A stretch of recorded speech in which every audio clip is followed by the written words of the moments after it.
Welcome back friends. तो आज हम मॉक टेस्ट 2 लाए हैं जनरल अवेयरनेस के ऊपर। VLW के जितने भी एस्पिरेंट्स हैं उनसे मेरी रिक्वेस्ट है कि पहले जनरल अवेयरनेस का जो पूरा कोर्स हमने करवाया है प्लेलिस्ट उसकी आपको प्लेलिस्ट में मिल जाएगा और डिस्क्रिप्शन में भी उसका लिंक आपको मिलेगा, तो वो आप ज़रूर देखें। और आइए स्टार्ट करते हैं आज का हमारा मॉक टेस्ट 2। 20 क्वेश्चंस होंगे बिल्कुल सिलेबस के अकॉर्डिंगली। मॉक टेस्ट जितने भी हमारे होते हैं कोई भी आउट ऑफ सिलेबस चीज़ यहाँ पर नहीं आपको दिखने वाली है। तो आइए स्टार्ट करते हैं। सबसे पहले हम बात करते हैं question number 1। Which of the following combination is incorrect. इनमें से आपको बताना है कौन सा कम्बिनेशन इनकरेक्ट है, गलत है, कौन सा कम्बिनेशन, जल्दी से बताएं। राइस और मेज क्या खरीफ क्रॉप है? यस, आई होप आपने ढूंढ लिया है, ये राइट है। आपने क्या करना है, इनकरेक्ट ढूंढना है, ठीक है। राबी क्रॉप, वीट और मुस्टर्ड रबी क्रॉप है, yes it is also right, ये रबी क्रॉप्स हैं। जैद क्रॉप में कॉटन और शुगर कैन क्या जैद क्रॉप है? आई होप आपको पता चल गया हो गया। इस क्वेश्चन का राइट आंसर है यहाँ पर जैद क्रॉप जो होती हैं ये कॉटन और शुगर कैन इसमें नहीं आता। ओके, कॉटन जो है ये खरीफ क्रॉप है और जो शुगर कैन है आई थिंक ये भी खरीफ क्रॉप है। तो ये आपको याद होना चाहिए कि इसमें sugar cane, sorry, cash crop में आती है शुगर कैन। तो ये आपने याद रखना है कि इनकरेक्ट पूछा है या करेक्ट, तो क्वेश्चन को अच्छे से आपने देखना। Question number 2, which region gets first monsoon in summer. इनमें से कौन सी जगह है जहाँ पर समर में जो बारिशें होती हैं जिसको हम कहते हैं south west monsoon. South west monsoon की सबसे पहले बारिशें कौन सी जगह पर होती हैं जो समर मॉनसून है? इसका राइट आंसर है Western Ghats. Okay, very good. Question number 3, in reference to 1857 revolt, 1857 की रिवॉल्ट के रेफरेंस में आपने बताना है who was the leader of Faizabad. Faizabad में से कौन से लीडर ने रिवॉल्ट में हिस्सा लिया था? तो आई होप आपको पता होगा इसका आंसर। तो राइट आंसर इज मौलाना अहमदुल्ला ने फैज़ाबाद से हिस्सा लिया था। Okay, question number 4, the most important feature of the government of India act 1919 was.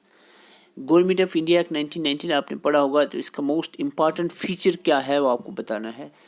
क्या सेपरेट इलेक्टोरेट फॉर मुस्लिम है, कि बाइकमरलाइजेशन है, या डायरकी प्रोविंसेस है, या all of the above.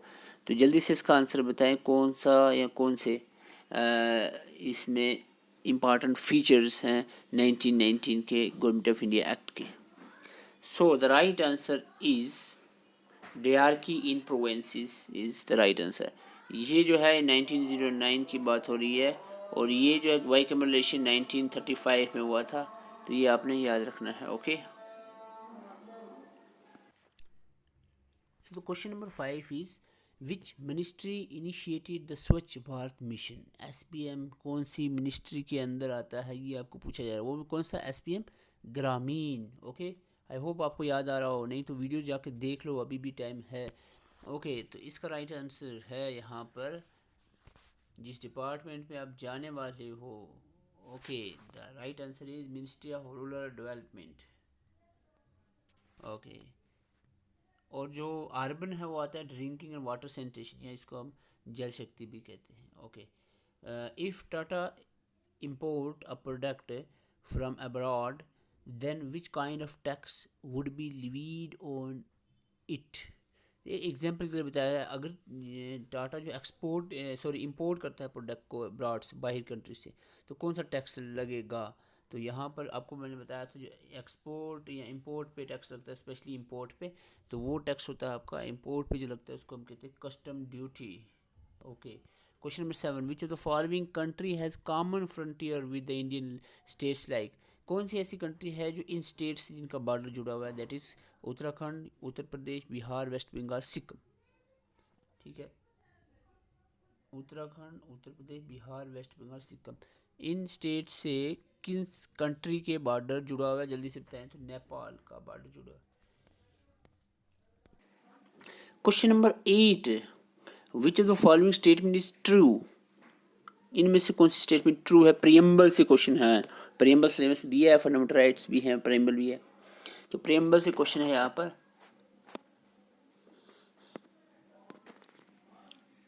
Option A कह रहा है in the Berubari case, Supreme Court had said that preamble of the Constitution is not a part of the Constitution.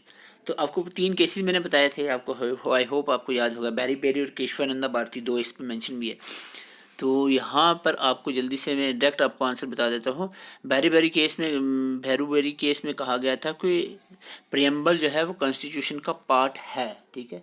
यहाँ नॉट लिखा है तो ये ऑप्शन हो गया गलत, ठीक है।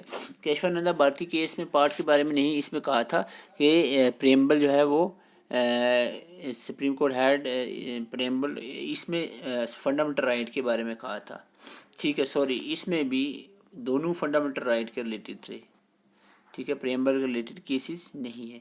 Preamble of the Indian constitution has been taken from the constitution of Canada, तो ये भी गलत है। प्रियम्बल कहाँ से लिया है? यूएसए से, ओके। तो इसका राइट आंसर फिर क्या हुआ? इसका राइट आंसर हुआ नन ऑफ द अबव, कोई भी और यहाँ पर स्टेटमेंट राइट नहीं है, okay. The border security force BSF has launched which operation on Jammu and Kashmir international border to curb the infiltration. तो ये आंसर आपके इसका बताना जल्दी से। तो ये कौन सा ऑपरेशन BSF ने शुरू किया था इन्फिल्ट्रेशन को रोकने के लिए? तो ये था आपका operation alert, very good, operation alert. Question number 10, who was the founder of Kashmiri shawl? Kashmiri शाल का फाउंडर कौन सा है? बहुत सिंपल क्वेश्चन। यहाँ पर कश्मीरी शाल के फाउंडर हैं Zainul Abidin, okay. Question number 11, which of the following is an important type of embroidery work of Jammu and Kashmir? तो एम्ब्रॉयडरी वर्क जो है जम्मू एंड कश्मीर का, उनमें से बताना है इनमें से कौन सा एम्ब्रॉयडरी वर्क है जो कढ़ाई निकालते हैं कढ़ाई कपड़ों में। तो फुलकारी, सोजनी, कश्तकारी, तो all of the above is the right. ये तीनों तरह के एम्ब्रॉयडरी वर्क जो हैं जम्मू एंड कश्मीर के ही हैं, okay. Question number 12, which river is known as the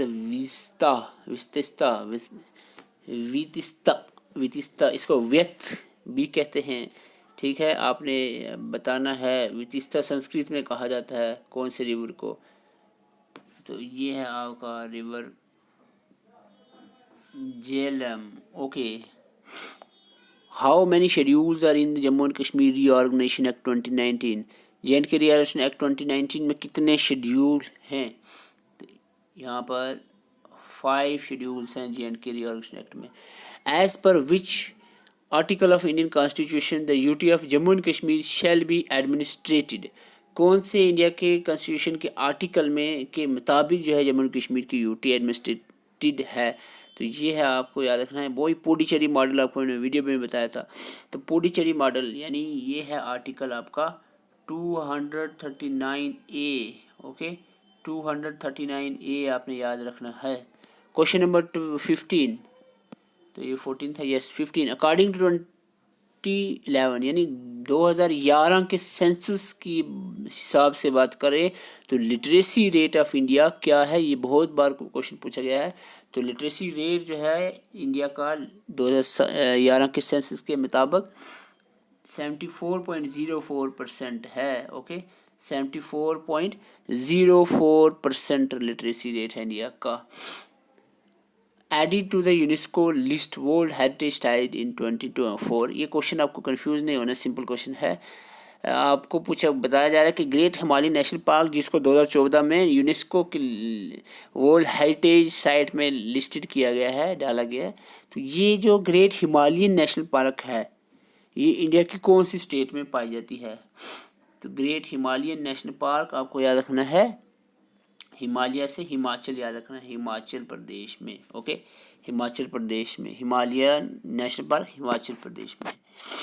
which is the largest national highway in India? बहुत सिंपल है, जिसने ट्रांसपोर्ट एंड कम्युनिकेशन पढ़ा है बहुत इजीली आंसर दे देगा। जो कश्मीर से कन्याकुमारी तक, श्रीनगर से कन्याकुमारी तक नेशनल हाईवे जा रहा है, और वो नेशनल हाईवे हमारे लिए इम्पॉर्टेंट इसलिए भी है, वो पूछा था जम्मू से श्रीनगर में जो कनेक्ट करता है नेशनल हाईवे वो कौन सा है? वो भी यही है नेशनल हाईवे जो सबसे बड़ा है। तो ये आपका NH44, ओके। तो ये बहुत बार क्वेश्चन पूछा गया है NH44 के बारे में। Which is the name of the potential COVID-19 vaccine, तो कोविड-19 की पोटेंशियल वैक्सीन का बताना है to be developed by Indian council of medical research, जो ICMR ने जो डेवलप किया है, यानी इंडिया जो कोविड-19 की वैक्सीन बनाई थी उसका क्या नाम था, तो वो थी आपको Covaxin. Okay, question number 19, which among the following articles of constitution of India abolish the untouchability, कौन सा आर्टिकल इंडियन कॉन्स्टिट्यूशन का अनटचेबिलिटी को एबॉलिश करता है, तो फंडामेंटल राइट में आपको बताया था मैंने कि DOUT डॉट याद रखना तरीके से, टी लास्ट पे आता है डॉट के, टी मीन्स 14 से 18 तक थे ना राइट टू इक्वलिटी, तो टी आता है लास्ट पे, इट मीन्स ये हुआ आर्टिकल 18 अनटचेबिलिटी। ओके, तो ये 17 क्या था, abolition of title, sorry DOUT, 17 है अनटचेबिलिटी और 18 क्या है, एबॉलिशन ऑफ टाइटल। ओके, तो इस तरह से याद रखना है आपको, 17 इसका answer 17। Question number 20, which of the following is correct about the Loktak lake, आपने सुना ही होगा लोकटक लेक के बारे में बताना है, कौन सी स्टेटमेंट करेक्ट है, क्या लोकटक लेक मिजोरम में है, तो चलो मैं आपको बता देता हूँ, मिजोरम में नहीं है, ये मणिपुर में है। Okay, it is salt water नहीं है, ये फ्रेश वाटर है। It is the largest fresh water lake in the north eastern state of India, surface area इसका 580 इतना किलोमीटर तो नहीं ही है, बिल्कुल रॉन्ग है, तो इसका मतलब राइट आंसर इसका क्या है, सी। ओके, राइट आंसर क्या है, सी, ये लार्जेस्ट फ्रेश वाटर लेक है, इंडिया के नहीं, इंडिया की वुलर है, ये बात चल रही है जो नॉर्थ ईस्टर्न स्टेट्स हैं, जो सिस्टर स्टेट्स हैं, उनमें सबसे ज़्यादा अगर कोई बड़ी लार्जेस्ट फ्रेश वाटर लेक है तो वो लोकतक लेक है, और ये मणिपुर में है, और इस पे ये दुनिया का इकलौता जो फ्लोटिंग नेशनल पार्क है वो भी इसी लोकतक लेक पर है। ठीक है, केबल लमजाओ जिसको हम कहते हैं। तो दीज आर 20 क्वेश्चन, तो 20 क्वेश्चन आपको एग्जाम में आने हैं VLW के, तो ये 20 क्वेश्चंस बिल्कुल एग्ज़ाम ओरिएंटेड, जो एग्ज़ाम पैटर्न के बेस पे रखे हुए हैं। वो से एस्पिरेंट्स कह रहे हैं कि इजी हैं, तो पिछला मॉक टेस्ट आपको इजी लगा था, तो आस्ते आस्ते से हम लेवल को इंक्रीज़ करने की कोशिश करेंगे। जो नए हैं एस्पिरेंट्स वो हमारे साथ जुड़ सकते हैं चैनल को सब्सक्राइब करके, और जितने भी कोर्स हमने कंप्लीट करवाया, कंप्यूटर और जनरल अवेयरनेस का ऑलमोस्ट कंप्लीट है, तो दोनों कोर्स आप प्लेलिस्ट में जाकर देख सकते हैं, डिस्क्रिप्शन में भी उसका आपको लिंक मिलेगा। थैंक यू, वीडियो को अच्छी लगे तो वीडियो लाइक करें और चैनल को सब्सक्राइब करें।